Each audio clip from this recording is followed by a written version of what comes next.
Hello friends, welcome to my YouTube channel. അപ്പോൾ ഇന്ന് നമ്മൾ അടിപൊളി മുട്ടപ്പരട്ടാണ് വയ്ക്കാൻ പോകുന്നത്.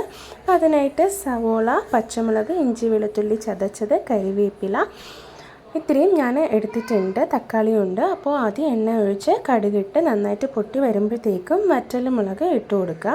വറ്റൽമുളക് ഇട്ടതിന് ശേഷം കരിവേപ്പിലയും കൂടെ ഇട്ട് കൊടുക്കുക. അതൊന്ന് പൊട്ടി വരുമ്പോഴത്തേക്കും ഇതിലേക്ക് ഇഞ്ചി വെളുത്തുള്ളി ചതച്ചതായിട്ട് നന്നായിട്ടൊന്ന് ആ എണ്ണയുമായിട്ട് നല്ല മൂത്ത് വരുന്ന രീതിയിൽ മിക്സ് ചെയ്യുക.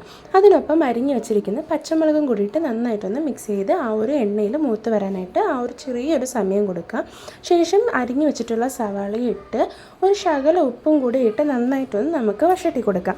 അപ്പോൾ നന്നായിട്ടൊന്ന് വഴണ്ട് വരാനായിട്ട് ശ്രദ്ധിക്കുക. നല്ല പോലെ ഉള്ളി വഴണ്ട് വരുമ്പോഴാണ് അതിൻ്റെ രുചി കറക്റ്റായിട്ട് കിട്ടുന്നത്. ഇനി ഞാൻ ഈ സമയം കൊണ്ട് ഞാൻ മുട്ട വേവിക്കാനായിട്ട് വെച്ചിട്ടുണ്ട്.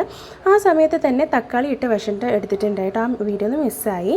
അപ്പോൾ ഇതിനോടുള്ള മസാല കൂട്ടുകളാണ്. നമുക്ക് ആദ്യം ഉപ്പിട്ടിട്ടുണ്ടായിരുന്നു. ശേഷം മുളക് പൊടി, മസാലപ്പൊടി, മഞ്ഞൾപ്പൊടി, മല്ലിപ്പൊടി ഇത്രയും കൂടെ ചേർത്ത് നന്നായിട്ടൊന്ന് ഈ അരപ്പ് നല്ല രീതിയിൽ മിക്സ് ചെയ്ത് എടുക്കുക. ഇതിൻ്റെ പച്ചവാസനയെല്ലാം ഒന്ന് മാറുമ്പോഴത്തേക്കും ശകലം പഞ്ചസാരയും കൂടി ഇട്ട് ഒന്ന് മിക്സ് ചെയ്ത് എടുക്കാം. ഇതിൽ ഞാൻ വെള്ളം ഒന്നും തന്നെ ഒരു തുള്ളി വെള്ളം പോലും ഉപയോഗിക്കുന്നില്ല. ഈ ഉള്ളിനെ ഇങ്ങനെ വശണ്ട് വരുന്ന ആ ഉള്ളിയിലെ നീര് തന്നെയാണ് ഇതിലുള്ളത്. അപ്പോൾ ഇത്രയും രീതിയിൽ വശണ്ട് വരുമ്പോൾ നമ്മുടെ പെരട്ടിൻ്റെ ഉള്ളി പെരട്ട് റെഡി ആയിട്ടുണ്ട്. ഇനി ഫ്ലെയിം ഓഫ് ചെയ്തതിന് ശേഷം മല്ലിയില കൊത്തി ഇതുപോലെ ഒന്ന് ഇട്ടിടുക. മല്ലിയില മസ്റ്റാണ്. മല്ലിയില ഇടുമ്പോഴാണ് ഇതിൻ്റെ ടേസ്റ്റ് ഇത്തുകൂടെ നല്ല രീതിയിൽ വർദ്ധിക്കുന്നത്. അപ്പോൾ മല്ലിയിലൊക്കെ ഒന്ന് ഇട്ടതിന് ശേഷം ഞാൻ മുട്ടയെല്ലാം പൊളിച്ചിട്ടുണ്ട്. ഈ മുട്ടയെ നമുക്ക് ഈ ഉള്ളി പെരട്ടിലൊക്കെ ഇട്ട് കൊടുക്കാം. അപ്പോൾ ഈ മുട്ട ഇടുമ്പോൾ ഞാൻ കത്തി വെച്ചിട്ട് ചെറുതായിട്ടൊന്ന് എല്ലാത്തിലൊന്ന് ചെറിയ ചെറിയ രീതിയിലൊന്ന് കീറി കൊടുത്തതിന് ശേഷമാണ് ഇട്ട് കൊടുക്കുന്നത്. എന്നിട്ട് മുട്ടയെല്ലാം ഇട്ട് കൊടുത്തിട്ട് ഈ അരപ്പിനെ നമുക്ക് മുട്ടയിലോട്ടൊന്ന് മിക്സ് ചെയ്യാം. എന്നിട്ട് കുറച്ച് നേരം വെച്ചിട്ട് വേണം നമുക്ക് ആ ചൂടിലൊന്ന് വെച്ചിട്ട് വേണം എടുക്കാൻ. അപ്പോഴേക്കും ആ മുട്ടയ്ക്കുള്ളിൽ ഈ കറീൻ്റെ ഒരു ഫ്ലേവർ ഒന്ന് കയറും. അപ്പോൾ മുട്ടയെല്ലാം ഇട്ട് കൊടുത്തതിന് ശേഷം നന്നായിട്ടൊന്ന് എല്ലാ മുട്ടയിലും നന്നായിട്ട് മിക്സ് ചെയ്ത് വെക്കുന്നുണ്ട്.